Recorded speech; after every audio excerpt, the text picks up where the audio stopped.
What is going on, guys? Welcome back to the channel, and with the Battlefield 5 beta all done and dusted for now, I thought I'd give a bit of feedback on what I thought they did really well and what I thought they really didn't do well at all. Now, for any of my subscribers watching this video, don't worry, the Battlefront 2 content isn't going anywhere. I'm still 100% focused on Battlefront for now, and the channel will always be mainly centered around Battlefront 2 or just Star Wars gaming in general. But I will be doing the occasional Battlefield 5 video here and there as well, just to mix things up from time to time. If you're a fan of the Battlefield series, then hopefully you'll enjoy some of the Battlefield stuff, but if you're not a fan of it, then don't stress, I won't be flooding your sub boxes with Battlefield stuff all the time. It'll just be an occasional video or live stream here or there, just to keep things fresh, as I am a big fan of the Battlefield games as well. So with all that out of the way, I'm just going to get stuck straight into some of my thoughts on the beta. Now keep in mind it is a beta, so I didn't go into it expecting anything special. All I was hoping for was just to get a general feel for how the game was going to play, and for the most part I did get a feel for it, but there is still so much more that I need to get my hands on, so until the full game arrives I'm not going to judge it too harshly. With that being said, there definitely were a few things that I noticed just from playing the beta that I really wasn't a fan of, and I'm hoping a lot of people feel the same way, so that when DICE receives all their feedback they'll be able to adjust and make a few slight changes to some of the mechanics. The first thing that really stood out to me pretty much from the first game that I played was the lack of in-game audio when it comes to stuff like footsteps and pretty much anything that allows situational awareness. Obviously in shooters, footsteps are a pretty big part of playing well, as you can usually hear when enemies are nearby or what direction they're coming from, and hearing gunshots in the distance has the same effect, as you can obviously tell what direction the enemies are coming from. But in the Battlefield 5 beta that definitely seemed to be very broken or even non-existent from time to time. Again, it is a beta, so there is every chance the sound could have just been bugged or not fully finished, but to me it definitely seemed like it wasn't so much a bug as it was just poor sound design. At least 4 or 5 times in every single game I played, I found myself getting killed from someone who was in the same building as me, but because I couldn't even hear their footsteps as they came towards me, I had no idea they were there, and I didn't even get a chance to react before they took me out from behind. I could also tell that it wasn't just me that it was happening to, as I did find myself doing the same thing to a lot more enemies than normal. Usually walking around behind enemies is going to somewhat alert them that you're nearby, but from what I could tell most of my enemies couldn't hear my footsteps either. Now whether it is a bug or whether it's just poor sound design, this is definitely something that needs to be fixed or at least adjusted before the game comes out in November. A AAA shooter just can't get away with having poor sound design, especially when it leads to a lot of unfair deaths. Now, another thing that I noticed from the very first game that I played, which I already did know was most likely going to be an issue because we all saw it in the reveal trailer, and that was the lack of immersion from being in a World War II setting. Whether it was the map design, the character skins, or just the pace of the game, I'm not really too sure, but it just really didn't feel like I was playing a World War II shooter, at least for the majority of the time. Don't get me wrong, there were actually a heap of action-packed moments where I did feel immersed in the World War II setting, but for the most part I actually really couldn't tell what the setting was, and if I didn't know anything about the weapons or settings from World War II, then I honestly might not have even known when the game was set. Now, originally I thought it would be an issue because of the skins and the obvious gender issues that have been all over the internet over the last few months, but to be honest, the characters didn't seem to be as much of an issue as I had expected. As far as I can tell though, the problem lied more within the actual map design and the pace of the game, especially on the Narvik map, as to be honest, I thought that map was pretty terrible in terms of the layout and design. It could have just been me sucking at the game, I don't really know, but I thought the map just had no flow to it whatsoever, and for any of you guys that play Battlefront 2, I'd probably compare it to Jakku in terms of the actual layout of the map.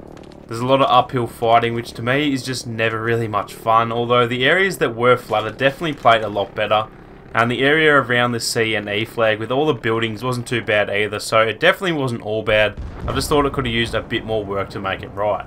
Not only that, but I felt it was really hard to see your enemies a lot of the time. Whenever it started snowing or got foggy, I genuinely couldn't see a thing, so I think they need to tone down the weather just a little bit. As for the Rotterdam map, at first I really didn't like this map either, but as I played it more and more, it definitely grew on me, and by the end of the beta I thought it was actually a really good map for the most part. I think it was laid out really well, and it did definitely give off a bit more of a World War II vibe as well, so I found myself getting a bit more immersed in this map compared to the Narvik map.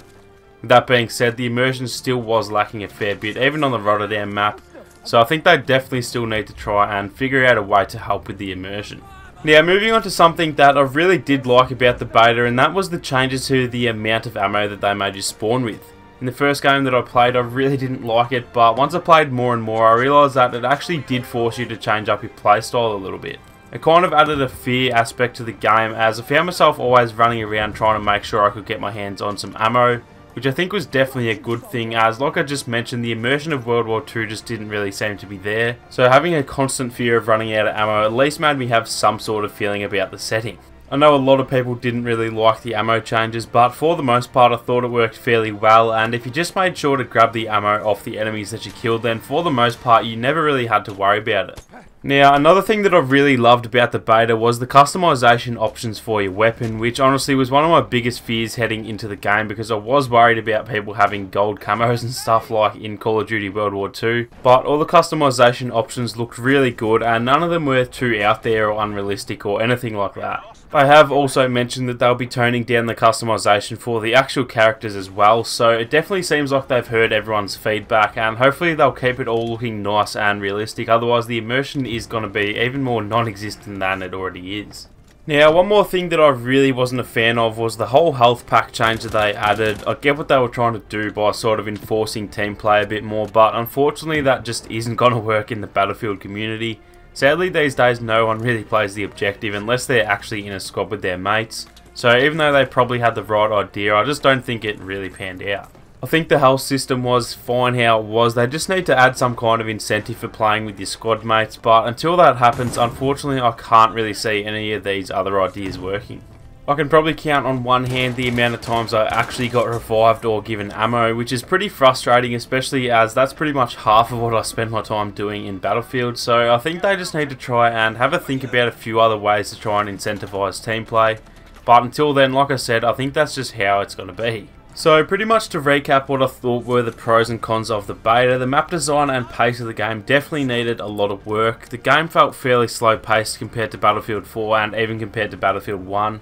And the maps weren't the best maps I've ever played on either, so I definitely think there's a lot of work to be done there. Obviously those are only two of the probably 8 to 12 maps that we'll get on launch day, so I'm not going to judge them too harshly for now, but I really do hope that these are two of the worst maps in the game, otherwise the game might have set itself up for failure.